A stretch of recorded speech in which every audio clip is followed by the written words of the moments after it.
दृढ़ संकल्प। यह अनुभव सिद्ध बात है कि दृढ़ता के बिना अन्य दिव्य गुण हमारे आचरण में स्थायी रूप से स्थापित नहीं हो सकते। अतः दृढ़ता सर्व प्रधान अथवा परमावश्यक है। जिस मनुष्य का मनोबल विल पावर कम हो, जिसके संकल्प में दृढ़ता ना हो, वह कोई भी महान कार्य सफलतापूर्वक नहीं कर सकता। वह आज अपने जीवन में कोई अच्छाई धारण करता है तो कल उसे छोड़ देता है। वह प्रातः कोई प्रतिज्ञा करता है तो शाम तक उसे भंग कर देता है। उसमें अच्छा बनने की इच्छा विल तो होती है, परंतु उसे पूर्ण करने की शक्ति पावर नहीं होती। अतः पुरुषार्थ के लिए जरूरी है कि मनोबल अथवा दृढ़ता बढ़े। परंतु स्पष्ट है कि मनुष्य में स्वयं में तो बल है नहीं। अवश्य ही यह बल उसे किसी से लेना होगा। अच्छाई के लिए आत्मबल अथवा शक्ति तो परमपिता ही से प्राप्त हो सकती है, क्योंकि एक वह ही सर्वशक्तिवान है। उससे शक्ति लेने के तरीके को ही योग कहा जाता है। योग से आत्मबल अथवा मनोबल निश्चय ही प्राप्त होता है। मनोबल में वृद्धि के लिए अनुकूल विचारधारा।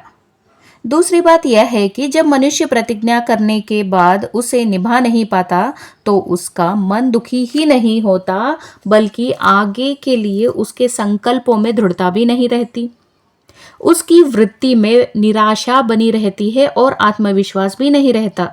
इसके बजाय यदि मनुष्य थोड़ा समय भी अपने भीतर की दूषित इच्छाओं के तीव्र वेग का दृढ़तापूर्वक सामना कर ले तो उससे थोड़ी सी सफलता से भी उसका उत्साह, आत्मविश्वास तथा मनोबल इतना बढ़ेगा कि वह बड़ी बड़ी कठिनाइयों का, आलोचना का तथा मानसिक तूफानों का भी सामना कर सकेगा। इसके लिए यह जरूरी है कि मनुष्य यह याद रखे कि मेरे सामने जो परीक्षाएं आ रही हैं वे सफलता की सीढ़ियां हैं, वे क्षणिक हैं। उनको गुजार लेने से जीवन में महानता तथा सद्गुणों का विकास ही होगा।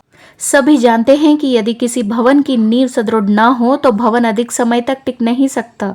ठीक इसी प्रकार यदि मनुष्य के संकल्पों में दृढ़ता न हो तो उसका पुरुषार्थ भी चिरस्थायी नहीं होता। थोड़ा सा विघ्न उपस्थित होने पर कि वह थोड़ी सी बाधा आने पर वह हथियार डाल देता है, अपने लक्ष्य को छोड़ देता है। यह बहुत बड़ी दुर्बलता है। संसार में दृढ़ विचार वाले व्यक्तियों ने ही उच्च कर्तव्य किए हैं। यदि ऐसे व्यक्ति संसार में न हो तो समाज ने वैज्ञानिक, आर्थिक तथा अन्य क्षेत्रों में इतने प्रकार की जो भी प्रगति की है वह हमें उपलब्ध न होती।